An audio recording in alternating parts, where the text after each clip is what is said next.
So ID at Xbox just had their Indie Direct, basically the equivalent, where they show off some indie games, and I wanted to highlight some really awesome ones, because despite how that event goes down every time, there's some really cool games. So what's going on, everybody? It's GhostRobo. Hope you're having a lovely Friday, almost the weekend. You made it, you're there. Smash that like button if you're excited. Now, we're going to talk about 5 games today that I thought looked really cool, and I don't know why Xbox insists on doing these things so weird.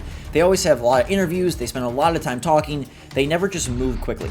I know not everyone loves Nintendo Directs, but they have clearly found a great formula that helps you see a bunch of games without a whole lot of interruption or a whole lot of fanfare. It's just like the games you decide, the games you find out, the games you explore them with your eyeballs. And Sony has done that with their State of Play, and Microsoft still wants to do things with, like, I don't know, it just feels so much, it feels like they missed the mark a bit. But these games look great. Let me know which one's your favorite in the comments.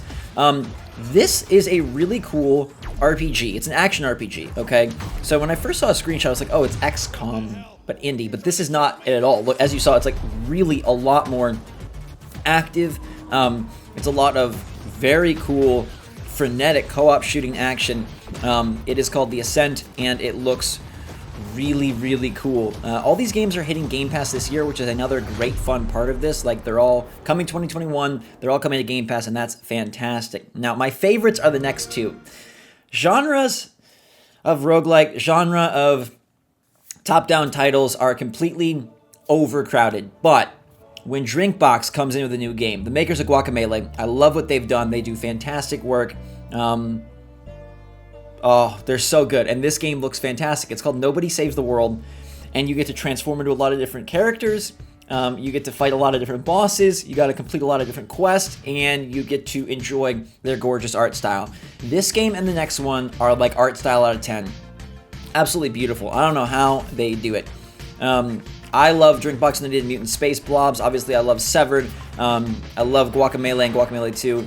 And this looks so sick. Some of the, just like the visuals, the animation they have, the flair, it looks funny, it looks charming. I'm sure the gameplay is going to be on point because Guacamelee is like a home run every second of combat. You nail the combat, you have interesting characters, and it's much more of an action RPG, again, than it is a roguelite. I thought initially it was a roguelite, but it's more progressing through it seems like a linear path, but you also saw that like chart. I'll pop back to it real quick. This chart right here, let's get a little pause there. Unlock different forms. So I'm guessing you upgrade them as you go, almost like, just like a RPG upgrade chart. I don't think this has any, like, this makes me think of Slay the Spire, but I don't think it has anything to do with that. This is just like much more of a action RPG. And the variety in the environments, the enemies, it looks so cool. The attacks, it looks like there's a lot of variety. It looks like you might even have pets. I think this one's going to be a stunner. I hope it does not get delayed. Everything gets delayed in 2021, so hopefully this does not, because Nobody Saves the World seems like it is going to save the world of this genre. It looks fantastic, and it's coming soonish to Game Pass. Game Pass is the best value in gaming, man. I have not been the biggest fan of Game Pass, but they have added and brought this to a level where it's like hard to not just instantly buy it, hard not to instantly recommend. I recommend Game Pass to everybody. It's such a good value. It's insane. They're probably going to up the price at some point, but right now it is phenomenal, fire. It's the best thing Xbox has going for them. This is Devolver's new game called Death's Door. And similarly, it is taking on a tired genre, but it's doing it in a way that is insanely creative, and the art just looks brilliant. You got these like crow raven creatures, and you're like, what is this? This is from the people that brought us Titan Souls, so a quality developer. And this one does look more roguelike as far as I can tell. But it also seems to have some pretty cool cutscenes and just very unique art. You're about to fight the castle. Okay, so you've ever been pissed off with those people that take pictures in front of Disneyland? Now you can fight that castle. It's got very dark, eerie vibes, and I love just like this reduced color palette with the black, the white, and the red.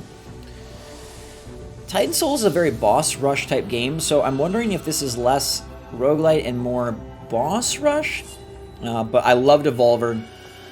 I think they had a bit of an off year in 2020, and I'm excited for them to come back crazy strong in 2021. I mean, they still made some good games, but like this looks out of this world. The art, the colors, the vibrancy, the aesthetic, the enemies. Pogo Stick Frog Monster, fight the castle! Got a little Hyper Light Drifter, a little Titan Souls, and just beautiful art. We're seeing no UI, so it's hard to tell if this is going to be roguelite or maybe it's more boss rush and there's really no roguelite here, and maybe they're just kind of riffing on the genres that I think they're taking too much of, and making something all their own. But this looks so sick. I'm super excited for this. Both of these are like day one purchases. This one's coming this summer.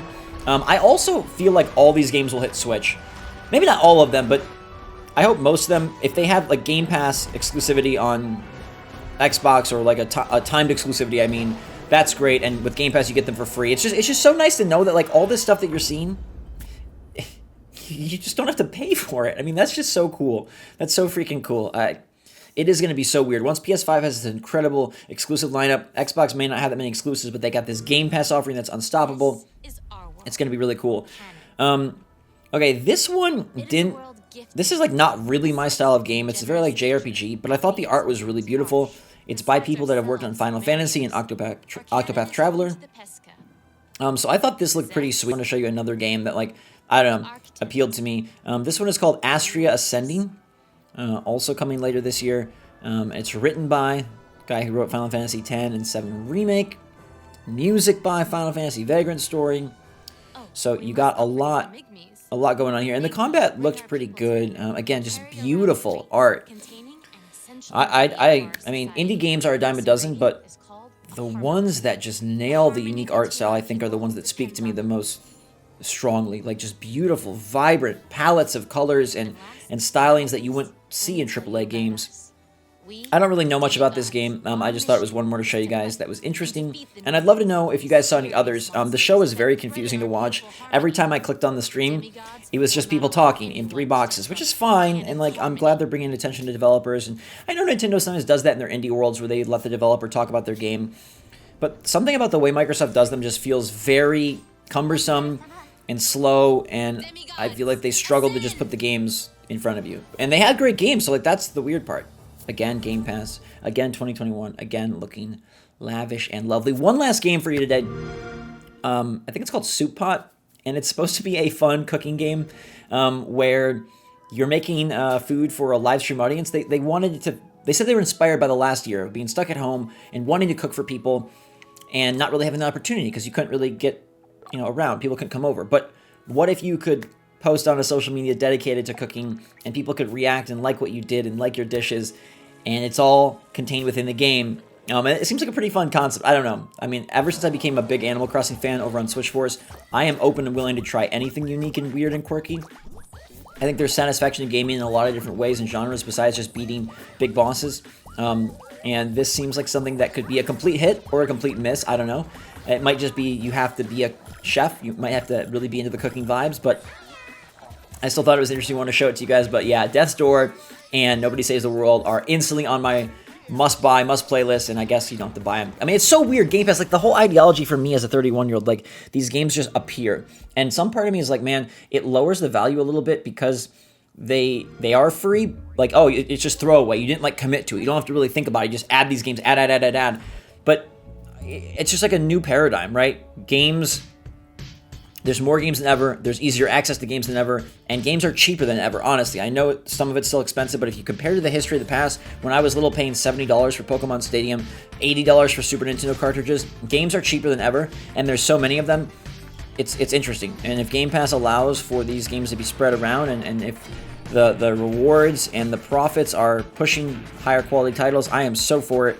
As you know, like, you can get a ton of AAA games as well. Bethesda stuff is coming. New Bethesda stuff. I'm hoping for Starfield this year, but this one in particular from Drinkbox, and yeah, I mean, Death's Door. Cool stuff. Let me know what you think in the comments below. Have a fantastic day, everybody. I love you guys a lot. Until next time, stay safe, stay healthy, stay happy out there. Drink some hot chocolate. We will see you all later.